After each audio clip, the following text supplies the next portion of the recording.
ఈ మధ్య కాలంలో బాలీవుడ్ లో సూపర్ పాపులర్ అయిన సినిమా ది ఆర్చీస్. ఈ ఒక్క సినిమాతోనే బాలీవుడ్ స్టార్ ఫ్యామిలీస్ కు చెందిన 7 వారసులు సిల్వర్ స్క్రీన్ ఎంట్రీ ఇచ్చారు. ఇప్పుడు ఇలాంటి క్రేజీ ప్రాజెక్టే తమిళ ఇండస్ట్రీలోనూ సిద్ధమవుతోంది.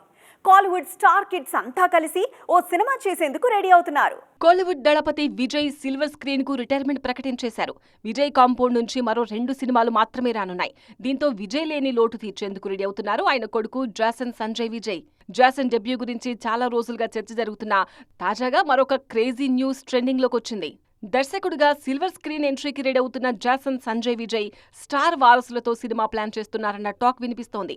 విక్రమ్ తనేడు ధ్రువ్ హీరోగా ఓ సినిమాను రూపొందించే ఆలోచనలో ఉన్నారట జాసన్. ఆల్రెడీ ఆదిత్య వర్మ, మహాన్ లాంటి సినిమాల్లో నటించిన ధ్రువ్ జాసన్ సినిమాలో నటించేందుకు గ్రీన్ సిగ్నల్ ఇచ్చారు. స్టార్ డైరెక్టర్ శంకర్ కూతురు అదితి శంకర్ ఈ సినిమాలో హీరోయిన్ గా నటించే ఛాన్స్ ఉందన్న టాక్ వినిపిస్తోంది. అదితి కూడా ఇప్పటికే నటిగా, గాయనిగా ఇండస్ట్రీలో మంచి పేరు తెచ్చుకున్నారు. ఇప్పుడు కోలీవుడ్ స్టార్ కిడ్స్ మూవీకి గ్రీన్ సిగ్నల్ ఇచ్చారు. Legendary music director AR Rahman తనయుడు ఏఆర్ అమీన్ ఈ సినిమాకు సంగీతం అందిస్తారన్న ప్రచారం జరుగుతోంది. ఇప్పటికే గాయకుడిగా మంచి గుర్తింపు తెచ్చుకున్న అమీన్ క్రేజీ ప్రాజెక్ట్ తో సంగీత దర్శకుడిగా ఎంట్రీ ఇచ్చేందుకు రెడీ అవుతున్నారు. ప్రస్తుతానికి అఫీషియల్ అనౌన్స్మెంట్ లేకపోయినా ఈ క్రేజీ కాంబోకు సంబంధించిన న్యూస్ కోలీవుడ్ లో తెగ వైరల్ అవుతోంది.